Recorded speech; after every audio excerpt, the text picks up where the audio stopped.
हम सभी बच्चों ने द्वापर युग से कितनी भक्ति की, तीर्थ यात्राएं किए, व्रत नेम किए, पिता परमात्मा से मिलने के कई तौर तरीके अपनाए, लेकिन हमें भगवान मिले नहीं।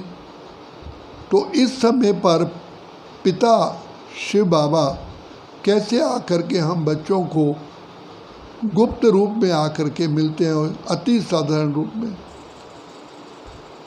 अभी हमें महसूस होता है कि चारों तरफ लगाए फेरे फिर भी हरदम दूर रहे। तो बाबा ने कितनी हम पर अपरंपार मेहरबानी की है, कृपा की है, जो ब्रह्मलोक से आकर के इस पतित विकारी भ्रष्टाचारी दुनिया में आए हैं।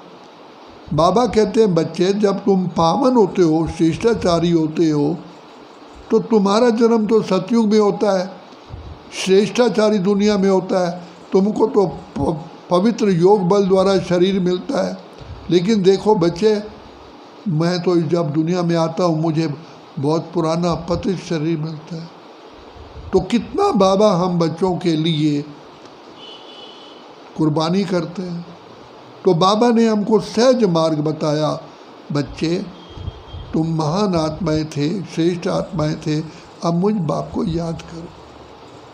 तो बाप को याद करने से हम सतो प्रधान बन जाते हैं और जन्म जन्म के लिए 21 जन्मों का वर्षा पाते हैं, और उसके बाद भी हम आत्माएं उच्च स्थिति में ही इस संसार में चक्र लगाती हैं। तो बाबा कहते हैं तुम कितनी श्रेष्ठ आत्माएं हो, महान आत्माएं हो, पूज्य आत्मा।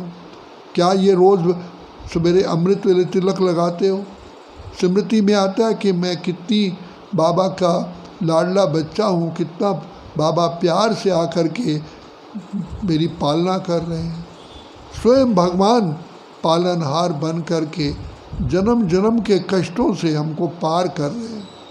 तो बाबा कहते हैं, हम भी कहते थे भगवान मेरी नैया को पार लगा देना। ये जीवन रूपी नैया है, तो बाबा आकर के हमें इसमें हमारा राह दिखाने वाला कितना सर्वशक्तिवान है, और आकर के हमको चप्पू देते हैं ज्ञान और योग का। तो ये जीवन रूपी नैया भव इस विशेष सागर से आराम से पार हो जाती है। तो बाबा कहते हैं बच्चे, तुम में कितनी खुशी होनी चाहिए, तुम्हारी खुशी तो गायब ही नहीं होनी चाहिए। वारे में वहाँ मेरा बाबा भगवान, हे पिता परमात्मा, आपने पता नहीं जाने क्या देखा मुझ में जो अपना बना लिया। आप आकर के हमें सृष्टि का राज्य भाग देते हो, पढ़ाते हो, समझदार बनाते हो, बुद्धिमान बनाते हो, और फिर हमारे द्वारा श्रेष्ठ कर्म करवाते हो। तो बाबा कहते हैं बच्चे, मैं तुम्हारा आकर के तन मन धन सब सफल करता हूँ। इसका मैं तुम्हें पुण्य का खाता तुम्हारा जब जमा होता है, सारे कल्प के लिए तुम इस खाते से तुम एंजॉय करते हो। तो यही भाग्य बनाने का समय है। बाकी तो सब संसार के अंदर जो भी जाता है वो व्यर्थ, क्योंकि समझ ही नहीं है। तो बाबा कहते हैं तुम्हारा मैं हर कर्म के लिए तुम्हारा सहयोगी बनता हूँ, तुम्हारा साथी बनता हूँ, और साथी बन करके इस जीवन रूपी नैया को इस विश्व सागर से पार करा रहा हूँ। तो बच्चे सदा बुद्धि में रखो कि देखो कौन मेरा साथी है। स्वयं ईश्वर परमात्मा परमेश्वर जो ज्ञान के सागर सुख के सागर हैं, वो मेरा साथी है। तो सदा बुद्धि में याद रखेंगे तो खुशी कभी कम होगी नहीं।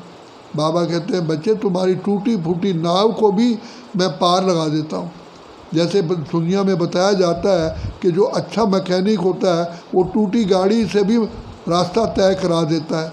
तो बाबा कहते हैं मैं तुम्हारी इस जीवन रूपी नैया को मैं पार लगाना है। तो तुम्हें एक बहुत खुशी होनी चाहिए, गदगद होना चाहिए, और अपने जब जितना खुशी में रहोगे उतना तुम्हारा जो ब्रेन है, जो बुद्धि है, वो ज़्यादा काम करे। तो बाबा उसके लिए कहते हैं बच्चे, मुझ बाप को याद करो, सिमर सिमर सुख पाऊँ, काल कलेश मिटे सर। ये भी निश्चय चाहिए। जितना निश्चय होगा कि बाबा को याद करने से हमें इतनी प्राप्ति है, तब हम पुरुषार्थ कर पाते। तब कहते हैं निश्चय बुद्धि विजय। अच्छा, ओम शांति।